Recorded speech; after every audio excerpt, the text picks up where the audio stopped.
Welcome to another episode of the Sports Bros Podcast, featuring the Almighty B-Live, the Money Man Scottie D, and your host, the head of creative, Eddie Cool.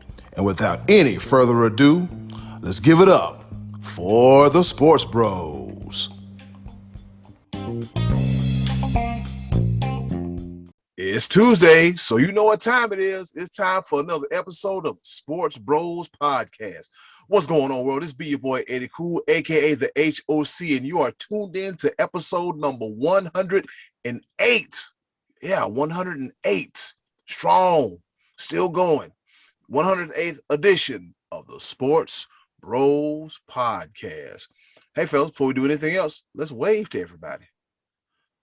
Let's wave to everybody. We're gonna wave to everybody, man. That's what we do here at the Sports Bros Podcast. Wave to everybody. I hope everybody had a happy Mother's Day.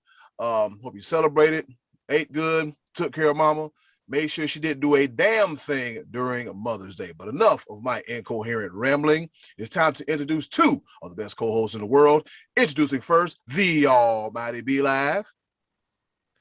What's happening? What's going on in the world today? I appreciate that introduction, that the fact that you think that I myself are two of the greatest co-hosts ever in existence. I greatly appreciate that. You know what? I mean, heavy is the head that wears the crown. So, I got a strong back. Now I can carry this show to even greater heights. And then there's the other guy on the show that we might be lucky to have, but I don't know how it's going. Oh man, here we go. You two. I gotta keep you separated. Yeah, the other host, the other guy, as B-Live likes to call him, the one, the only, the pride of Washington, Pennsylvania, the Money Man, Scottie D.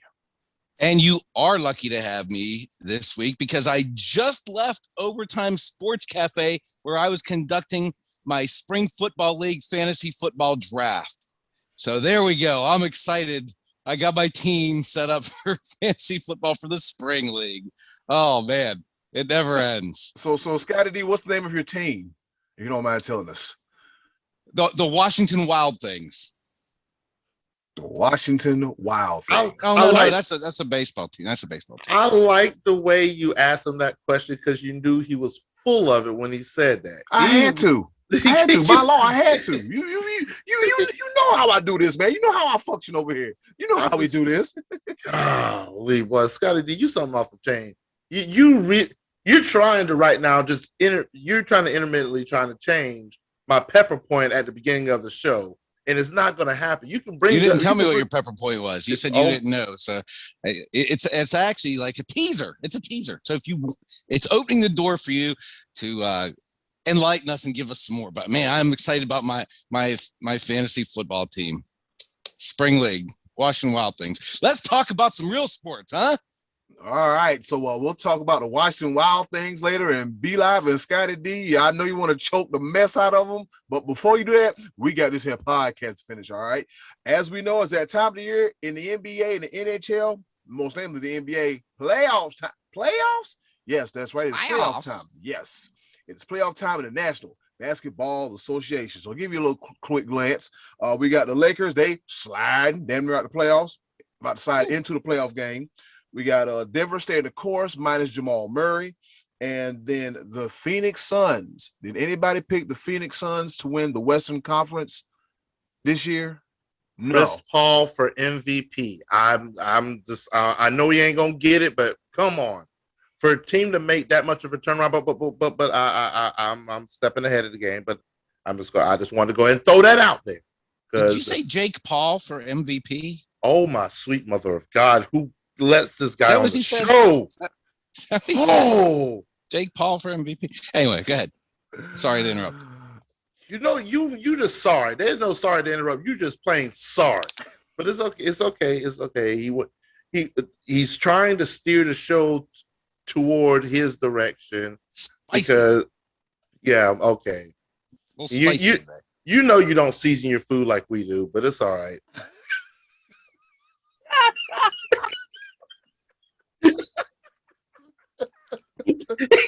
He wasn't ready. Meanwhile, in the Eastern Conference, we got the Hawks and the New York Knickerbockers in the playoff hunt. That's right. The Knicks will have a winning record this season. And the Sixers, Bucks, and the Nets clinch playoff berths all in the Eastern Conference.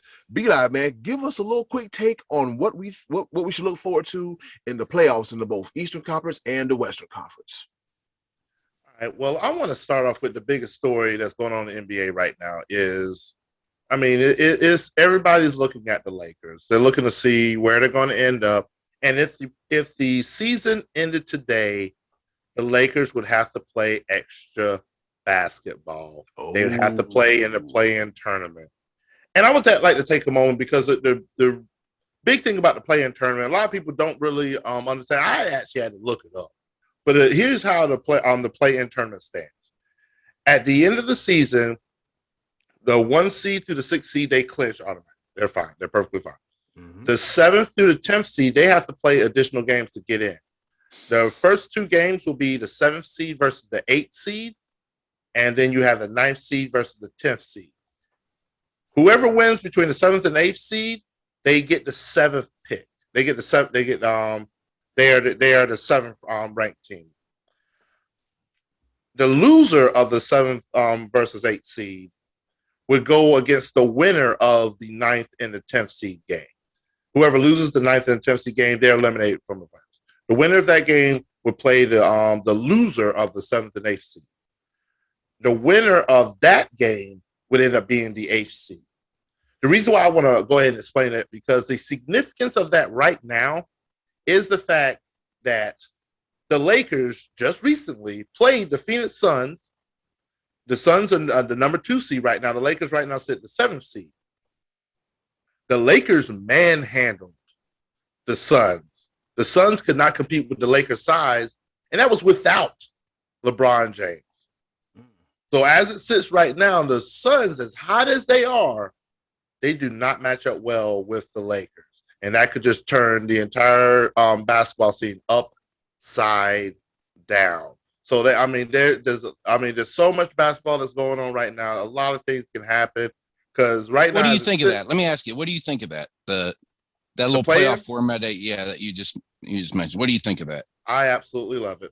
I love every bit of it because the reason why I love it is just because one thing that doesn't happen in basketball, I think that should happen more, if the playoffs is a completely different situation than the regular season.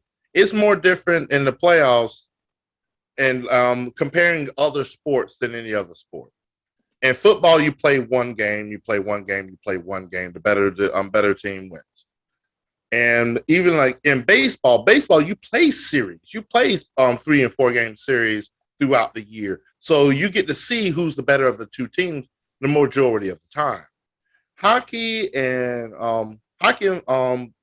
basketball are very similar, where you're not playing series, you're playing individual games throughout the season to tally a regular season record. This right here with the play-in tournament makes the regular season more important to me. I think you're not able to just coast and sit. Like, honestly, this is what I feel. I feel like the Lakers coasted throughout the season. They rested. They were hurt. They're trying to figure this out and that out. And the 2 best players didn't play. But that's the A. That's not coasting. But here's what the reason why I say that is that's why A is a team sport, and get healthy, and you have to deal with it. Every team, every team. Out of their 5 best players, the 2 best didn't play. Every team has had to deal with injuries. I'm sorry, every team. I agree, but that doesn't mean they were all coasting. Well, I'll change my. LeBron doesn't even take days off. He doesn't do load management. He plays every night when he can. Now he's hurt. They're not coasting. They're legitimately losing. I love the way you change your tone as soon as we get live, because you You was hating on LeBron James before we came live, and now you just became his biggest advocate just that quickly. I love how I could just. I didn't advocate anything. I said he doesn't take nights off. He doesn't. That's a fact. All right, gotcha. He doesn't. Gotcha. He doesn't do load management. I hear what him and Harden are like the two guys that always say, "I'm not sitting. I'm playing every day." Congratulations, you're in 7th place. You got to play an extra game. I absolutely love it. Just for that think it sucks. reason. I think it that's sucks. Fine. And we understand it. That's why you're so vocal about it, and that's why I love it. No. Because it garners more controversy, and at the end of the day, more controversy brings better basketball. How many years have we seen an 8 seed be under 500? Now you're going to go 2 below that and give them a chance at the postseason? Come on. Here's the thing. Just put everybody in. Just put the whole league in. No, see, here's the thing. Here is the thing. Once again, you are getting away from what I was trying to say. Make these 1 and 2 games. That's why. Wow. Okay. That's why you gonna hear me out. The reason why I say this. No, you ain't heard nothing. Go ahead. Keep going. The reason why it garners more controversy. Right now, you're looking at a potential Lakers versus Warriors 7 and 8 seed. One game and now the Lakers could lose to the Warriors, and now they could be playing the winner of the 9th and 10th seed. Now, at the end of the day, they should be the better team and they should win, and that's what it is. But you earn it. You earn it. Is this only this season, or is this going to be permanent going forward? I have not looked into that, but I honestly, why not? These are games that are going to be because you have teams that are they're going to be highly televised. What teams are under 500 in the Western Conference? Year in and year out, you see teams that are under 500 as 7 and 8 seeds going in. Yeah, they're in. Am I wrong? Am I wrong about that? They're in the Eastern Conference, and that's sometimes there's a balance of power. But they're doing the same format. It's the same thing. I understand that, but here's the thing: under 500, over 500, better, worse, whatever, however you want to put it. That's why they're seeds. Now you have to earn it. Hey, guess what? If you don't want to be in the play-in tournament, do better. Play better. That's all you got to do. Sorry that your 2 best players are out hurt and everything, and you don't have the cohesiveness within the team to do better. You don't have the coaching ability to do better. You're rewarding mediocrity. Well, Jay, that's giving what a 9 and 10. How many teams are in each conference? 16. You're gonna give 10 of them a playoff berth? Get out of here. It's crap. All right, that's fine. Do better, and you don't have to worry about these games. True. Does Phoenix have to worry about the play-in tournament? I agree. You have a whole season to do better. Your favorite player in the league, the best player in the league right now, everybody's so-called GOAT, quote unquote. Yes, I'm talking to you, Tim Livingston. Your GOAT, the so-called GOAT or whatever. Last year, he was advocating for it. He said, yeah, if they're within such games, they should be able to play it out and be able to make it in. Da-da-da. And now because he's in the picture and he has to play an extra game, he's like, whoever thought of this idea should be fired. You know what, LeBron? You should be fired because you just flipped the script so bad. It's ridiculous. And now, Scottie D, you sound just like him. Just because I don't care about the Lakers as far as this goes. I'll be glad to talk all Eastern Conference if you want to about this, because that's kind of where we were talking anyway. Is that Eastern Conference teams have been terrible and still make the playoffs at an 8, and now you're going to get 2 more teams. Please tell me you got it on gallery view right now, so you can see the ridiculous look I just gave him when he just said that he don't care about the Lakers. Man, cut it out. The Lakers are the champions, and they have tons of rings. I don't care. That's not what this argument isn't about. Them being in. If they were the number 1 seed or the number 10 seed or 12 seed, we'll say, I don't care. I just think the extra games are not. You're rewarding teams that are not good. You don't need that. You're adding more teams into a playoff mix that haven't earned it over the course of 82 games. Here's the thing. I cannot believe you're saying this, because one of our motto for this show is by the fan, for the fan. This has nothing to do with rewarding mediocrity. This is good for the fan. We get more meaningful games. Are you not seeing this? You get more meaningful games. I'm gonna tell you right now, the play-in tournament will be one of the most heavily watched games this year. I promise you that. The fan will be heard. It's still garbage. It's two garbage teams. It's like the first four. And I'm gonna look at the Nielsen ratings after this is all said and done, and I want you to publicly apologize to the millions and millions of people that are going to be watching these play-in games that you say are stupid. And LeBron says that person should be fired. Money, money, money, money. Talk to me. This is about the fans. I like the Penguins to win the Stanley Cup. Wow. That you know when you've won an argument when he tries to switch the conversation. You haven't won an argument because it's stupid. It's stupid to add more teams. I guess it's just like the first four. People are going to watch it because it's the only thing on. Skip that. Go into the playoffs. Play the playoffs with the 8 best teams in each conference. Come on. You guys are coming into this podcast hot and heavy, but I got to cool you off just a little bit. Here. Somebody have some water. I got to cool you off just a little bit. It was just hot gas and straight hot and pepper. Here we go. It's just yeah, there you go. On the air, I'll tell you what. Who raised you? Hey, man. Sometimes in life you got to gargle it out. So from the looks of the Sports Wars podcast, yeah, we ready for the NBA playoffs. All right, moving right along. We got the exchange of words between Terry Bradshaw and Aaron Rodgers. Woo! I want my way. And Terry Bradshaw has come through with the smoke. He's like, I don't care. Who cares about Aaron Rodgers? Scottie D, what's the thing about Terry Bradshaw's comments about Aaron Rodgers? It just goes to show you, once you've won a couple rings, you can't tell me nothing. Bradshaw's going to say what he's going to say. Clearly, anybody who's watched football knows that Aaron Rodgers is probably the more skilled, better quarterback of the two. Terry Bradshaw landed on some amazingly dominant teams, great offense, great defense, the team of the decade of the 70s. But he's telling him to quit whining, and he's like, you're 38. Go home if you want to. I don't care. And I'm like, yeah, I agree. I agree with that. Aaron Rodgers is doing a lot of bringing attention to himself. Like I said, this all cropped up just, 5-6 hours before the first pick in the NFL draft. He upstaged the draft with this crap. And now I'm actually hearing that Denver is going to make a push to get this guy. And if I'm Green Bay, and I think I said this last week, go ahead. Let's move on and get away from this guy's drama.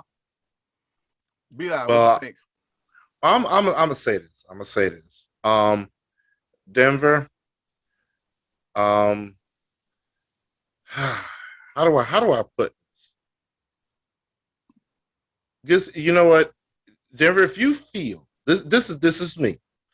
You feel that you're a quarterback away from a Super Bowl.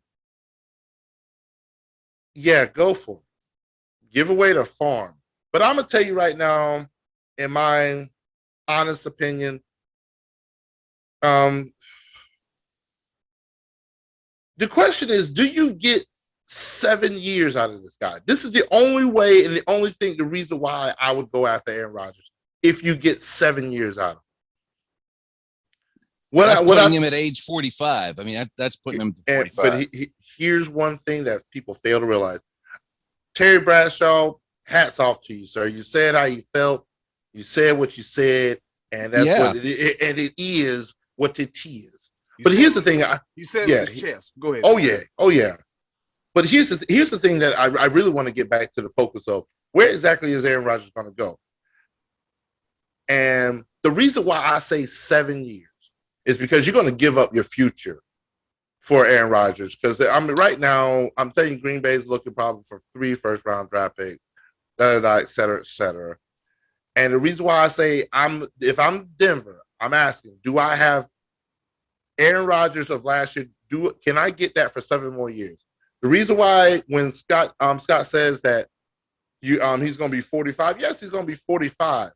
But he's going to be, right now, he's 45. He's 38 going on 34.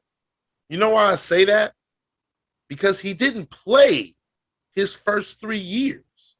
That's true. That is true. He does not have the wear and tear of a 38-year-old.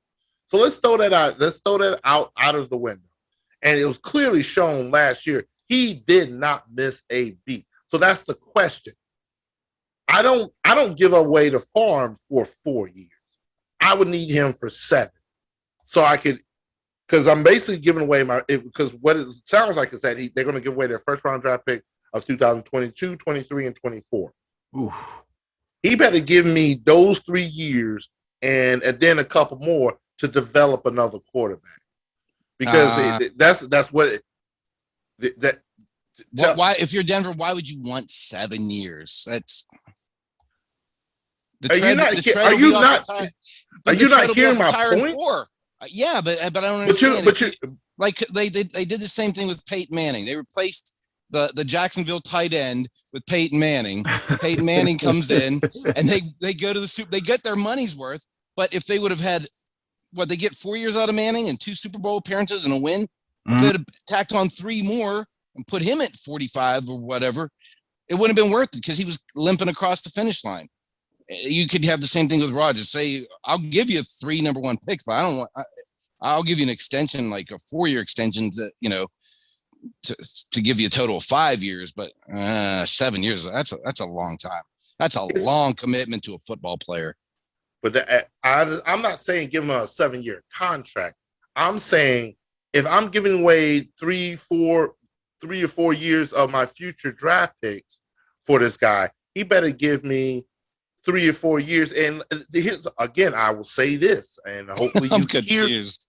Hopefully you hear me.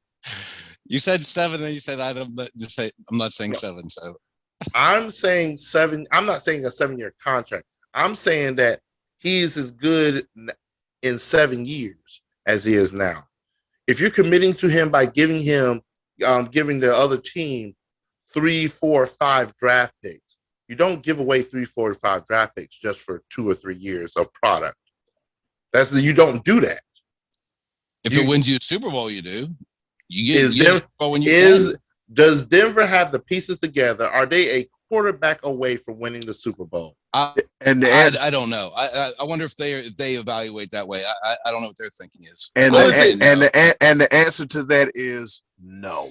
Exactly. No. So if you're not a quarterback away, why would you give away the farm to still not win the Super Bowl? Because now that's what that is the point I'm trying to make with 7 years.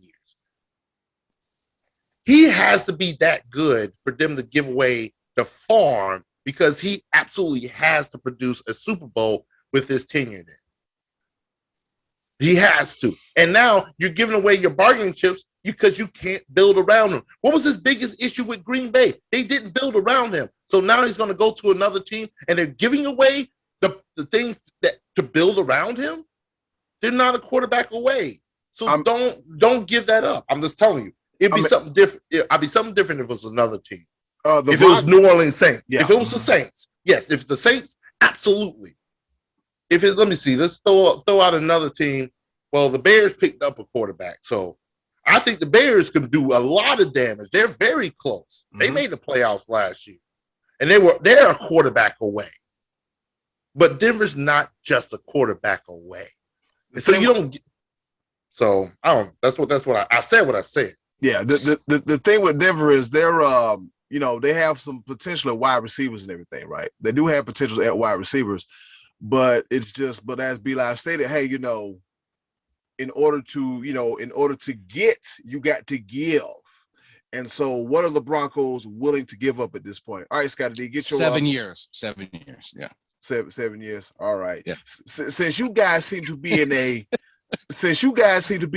feisty and combative mode, let's talk about this here Rangers and Capitals brawl that happened this past weekend. Yeah, it was like 3, 2, 1, puck dropping in, and it was rock'em sock'em robots. Scottie D, can you give me the backstory of how we got to this point with the Rangers and the Washington Capitals? Yeah, Tom Wilson's dirty. He's dirty. He's on the ice one night, punching their dude in the back of the head, and it goes into a scrum. Everyone's doing the pull apart, and he takes another guy down, throws him by his face, and then as the guy gets, he throws him down by his face again. He's dirty, and he got a $5,000 fine and a game misconduct. No suspension for this. This guy's a history of suspension, 7, I think, right? And isn't that what they said last week? I think he's had 7 suspensions. Yep, that's true. Mm-hmm. He's dirty, and we've talked about this before. And I said this before, I think on a Pepper Point, where I said the NHL at some point down the road is going to be sorry that they didn't do more with this guy, because eventually he's going to hurt somebody really, really bad. Not just a punch in the back. He's going to hurt somebody to the point of paralyzing somebody or ending a career or doing some kind of, something really bad. And they're going to say, we should have done something about it. We shouldn't have let this guy. He's a thug on ice. Now, whenever it goes to the next game, the Rangers say, we're going to take this into our own hands. And dropping the puck was the equivalent of ringing a bell, baby, because the gloves started flying. How awesome was that? I mean, it was hilarious. That was 100 penalty minutes in the first period. And you had like 30 people in the penalty box. Penalty box can't hold up to 5. They just packed tight like sardines. Like, what's up, man? Yeah, we in here too. Yeah, and it was like as soon as as soon as Wilson went back on the ice, 3.5 Right seconds later, they back in his face. You know what? I don't feel bad for I don't feel bad for him. I mean, you have to regulate this kind of behavior. I mean, you just can't let it go on and on and on. And as you said, Scottie D, it's gonna get to a point where he really, really gonna hurt somebody. I mean, you remember that time when Marty McSorley took a stick and just bopped Donald Brashear upside the head, like it wasn't nothing. And didn't he face charges for that, if I'm not mistaken? Yeah, he damn near caught criminal charges for that. I think he did. Yeah, I think he was charged with that. If not him, then I know there has been a precedent where somebody else, I think it was him, but I mean, you're on the ice with a stick. That's a weapon. That becomes a weapon at some point. Yeah. This guy is not good for the sport. And the NHL, if you guys have noticed, there have been less dropping the gloves the last few years. There's been less fighting and gooning and more about the actual game. And which I think is good for it's nice to see an old-fashioned fight once in a while, when it doesn't. Now, this was an exception to the rule the other night. That was that was entertaining to see that first period, what happened the other night.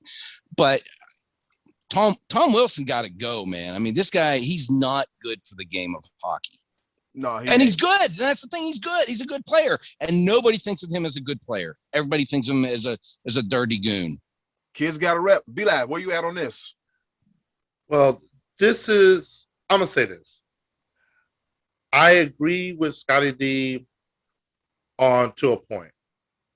Tom Wilson is dirty. Everybody knows that. But this isn't a Tom Wilson problem. This is an NHL problem. Mm-hmm. This is where, hockey players across the board are inherently taught. Every one of them is taught you handle it on the ice. You handle it on the ice. And it's one thing that's taught in hockey. It's also taught in baseball too. There's certain unwritten rules that if you run into my goalie in hockey, the glove's coming off. We got to fight. If you throw at my pitcher in baseball, you hit one of my players, if you hit a home run and you flaunt a little bit, you're gonna get hit the next time. These are unwritten rules and we see it. But NHL at some point in time, you don't reward bad behavior. That's what they did. When it comes to player safety, which is so big in the day and age that we live right now, for him just to get a $5,000 fine when you blatantly saw him throw a man to the ice face first, and you get no suspension, $5,000 fine. What is that in the minds of the thugs that are in the NHL? Tom Wilson isn't the only thug. Trust and believe. There's a lot of players in the NHL that will throw their weight around. And now they're like, well, shoot, he did all of that and only got 5. I got 5 stacks right now. That dude right there, I do not like him. Yeah. And if they're only going to give him 5 with his track record, this might not be the last you see of incidents like this. And it sets a precedent to not only players in the league right now, but up and coming players. They're like, well, shoot, if he can get away with it, let's go to work. And that sets a bad precedent. I think NHL has made some leaps and bounds to make the game more exciting. make the game more accessible to its fans and everything like that. Fights are good for entertainment, but they're bad for player safety. And you can't give up one for the other. You got to keep a healthy balance with it, and you really got to punish those that go above and beyond the scope of the game. And Tom Wilson showed that, and the NHL showed his hand and was like, we want them to sell it on the ice. We want more butts and seats. We got to make up this revenue, so we're going to stir the pot, and we're going to stir up more fights to gather more revenue and gather more interest in the sport. You cannot sacrifice that for player safety. NHL, shame. Shame. It was do better. Shame. Do better. And what's the fella's name? The NHL player. He's a former NHL player. Dig this. The head of the Department of Player Safety, George Parros. The New York Rangers said this fool need to be fired. I agree, and they fined the New York Rangers $250,000. You know what? I wish I had $250,000 later on, but here you go. It's a classic case of, with you having the power and authority to do something, then you not do it, and you see the severity of it. We're gonna take it into our own hands, and then we're gonna call you out for not doing the job you're supposed to do. You're supposed to ensure that the player's safety is first. Revenue is nice, viewership is nice, all that in the grand scheme of things, excuse me, and the broad spectrum is very nice. Knowing what we know about concussions, all right? I mean, you got a lot of guys, what's his name? Derek Boulard. I think they did a scan on his brain was jacked up. Wade Belak, they did some stuff on his brain. A lot of these guys' brains are jacked up. You know, hockey's a full contact sport. They get concussions, they get hit hard, they get checked. Things happen. So George Parros, your ass need to be fired. I said it. What you gonna do? Find me? You gonna come for me? You gonna come for this little bit of money I got? And the thing about this, I'm not one to call for anybody's job, especially now in a country where it's hard to get a job. Well, that's another story. Whoa, little buddy. Hold on. Whoa, trauma. that's a whole nother conversation. Yeah. But you know, and where people, you know, when it comes to jobs, they're far and few between. And I'm not trying to call for a man's job, but George Parros, if you don't do better, your ass got to go. All right, and moving right along, Scottie D. We had some fights going on. Canelo gets the win, and what's next for one Canelo Alvarez? Oh man, I forget the name of the guy he wants to fight next, but they got to make that fight happen. But the fight he had the other night was with Billy Joe Saunders, and he caught a knockout in the 8th or 9th round, and it actually happened between the 8th and 9th round. That Saunders didn't come off of a stool, and he got a little bit of flack down there. This fight took place at Jerry World down in Dallas, and there was like over 74,000 in attendance, including Mr. Jerry himself. Packed the house for this, and Canelo busted this guy's eye in the 8th round. So when he didn't come out for the 9th, you know, people cheer Canelo because they love him, but they were kind of booing. But this dude had 4 breaks in his orbital bone. It was his quadrupod fracture, they called it, and basically it was saying that he crushed his face so bad that it might not be able to support his cheekbone. Ooh. And this guy might not fight again. It was that bad. In the heat of the fight, I mean, you could see it swelling up underneath in the corner, and to me it looked bad, but not like nothing I've seen before. But he knew something was really wrong, and fortunately he didn't go back out there and try to go out on his shield, which is what the announcers were saying, like, oh, he's not going out on his shield. Well, this dude, his face was crushed, and Canelo even said that after he said, I broke his face. I could feel it when he threw this. He threw an uppercut, and the fight was completely different. At that point, it was a competitive fight. But anyway, Canelo in his post-fight interview had like 5 belts. He had belts hanging off his arms, over his shoulder, around his waist. He's the man right now. Probably the best pound for pound in boxing right now. I know there's some guys in the lighter weight classes that you know may have something to say about that. But interesting thing we saw last week was Floyd Mayweather sign up for this farcical fight with Logan Paul, and his brother gets into it and takes his hat off, says, "I got your hat."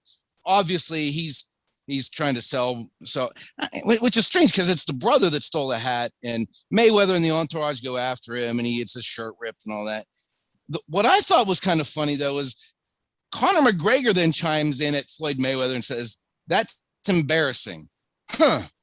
Well, this is a guy who punched an old man in a bar and then bought the bar, knocked a phone out of a guy's hand, threw a dolly through a bus window, and he's saying this is embarrassing. And I agree with him. It is kind of embarrassing that this was obviously, I got your hat. That's a playground stunt. And then Jake Paul actually got that tattoo the next day. He got a tattoo say, "I got you." These Paul guys are nuts. I wouldn't pay to see this fight, but I'll get it for free, so I will watch it. But it's how are they going to turn this now that there's bad blood? This is supposed to be an exhibition. How are they going to just have an exhibition with these guys? Be live real quick. I'm embarrassed that we're even talking about this. I guess. I mean, so to some people, this is worthy of talking about on this sports podcast. But I'll give you the time of day with this. But I think the person, something that actually matters. I think the person that you're looking for, Canelo Alvarez, looking to fight next, is Caleb Plant.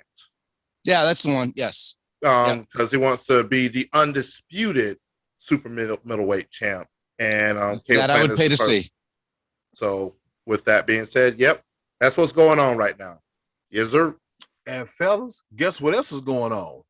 What up? What's going on? Oh, I'm glad you asked. It's time for our favorite portion of the show, the choices of the voices. And with that being said, hey, yo, Button, hit it.